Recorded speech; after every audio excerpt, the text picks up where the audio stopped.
As the title suggests, I bought the rip in SPY puts. No, SPY puts did not necessarily rip today, but the broader market ripped, and I was not a fan of that rip, so I decided to buy S&P 500 SPY put options to protect myself against the downside. I am largely long. I have a lot of stocks. I have some cash though, pretty good cash position, and I had some downside related positions like TBT, calls, and stock. My largest position in stock alone, and then you layer on some calls on top of it. It is quite a large position, and then quite a few SPY puts that I added even more to. So why am I not trusting this bounce we saw today? Isn't everything known? Don't we know that the Fed is going to get hawkish, and we kind of get the point? They're going to raise 50 basis points at the next meeting, and they're going to do some balance sheet runoff. Well, I don't think that this is the end of the hawkish Fed. And I think they're going to get even more hawkish. And consider that. And consider that we're not even at the lows of the year. I don't think the market has fully internalized how hawkish the Fed is going to get. And a lot of people like to roast on Peter Schiff. And I understand why. He is the antithesis of a Bitcoin maxi. I happen to be a Bitcoin fan. We don't all agree on everything. There's very few people I'd say I agree with on everything. That's just life. And I'm sure the same is true with you. But I was on his fund call today, and I was certainly quite inspired on what he had to say. And he had some very good points.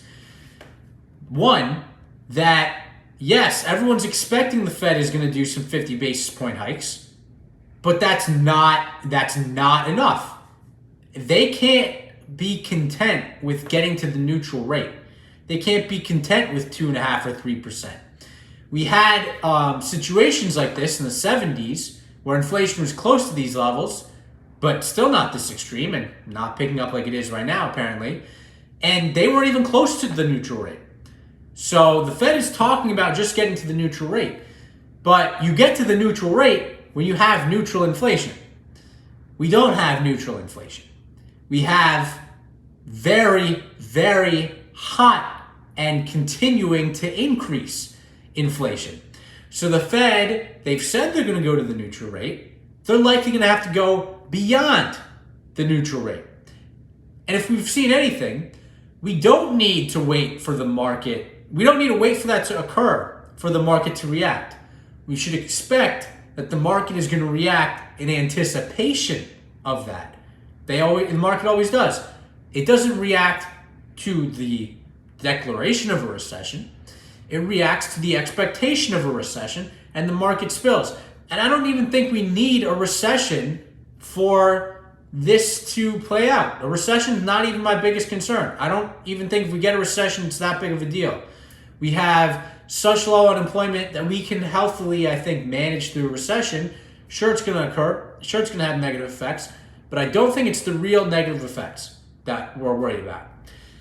Yesterday, I put out a tweet talking about how some of these mega cap tech stocks, particularly Microsoft, is like the number one I'm looking at. Obviously, it's a great company. Obviously, it's got great products. But it's very expensive. I put out a tweet saying that unless companies like this can increase their dividend, I just can't buy them.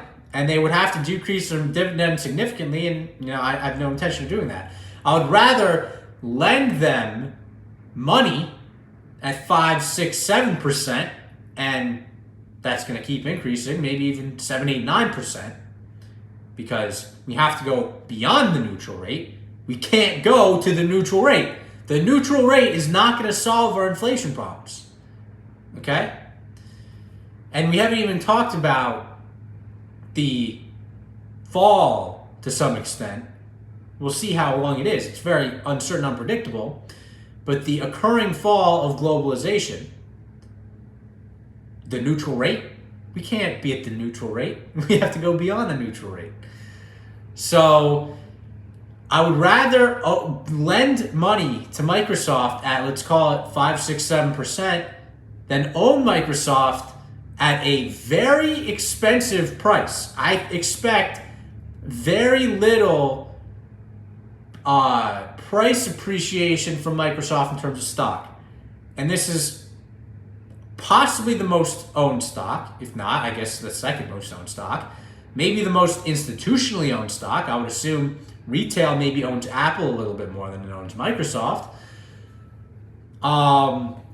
Very little price appreciation there. I would, as I said, personally rather lend them money and get a return on that lended money. I think that's just what's going to make sense going forward. And as rates get to a certain level, that's going to happen. And I think people who own Microsoft are going to say, you know, why don't I just take my money out and just lend it right back at a better rate? You know, we're still far from that, but we've seen the effect that that's had on the market. And people are arguing that the market may be considering all the Fed's going to do. We know what the Fed's going to do. Well, I don't think that's the case. I think, one, the market hasn't fully adjusted for that reality. Fully. I think in some areas it has. You know, Jumia, I think, is too cheap. Editas, too cheap.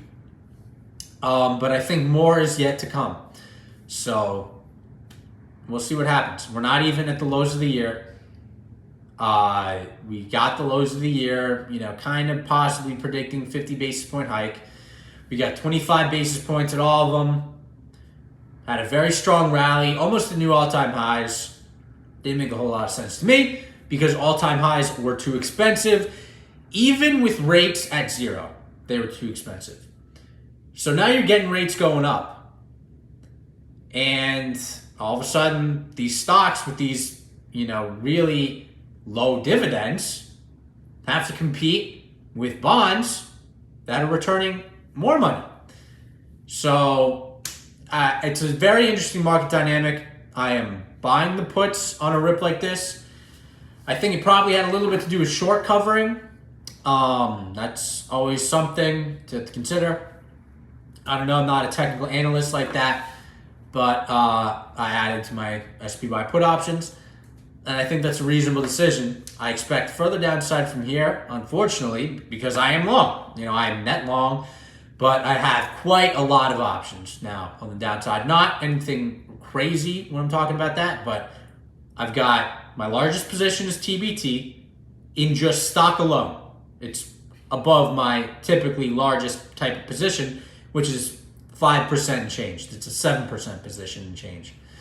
And then I've got quite large option positions on top of that, and several of them that I've had for a long time that are very much in the money. The stock was all exercised options.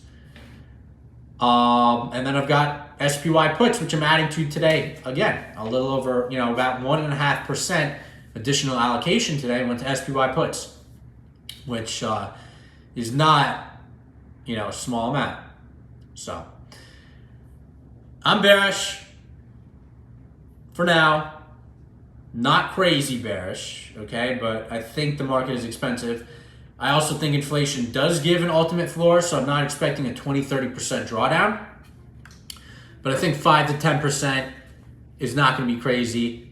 Down to close to S&P 500, 4,000.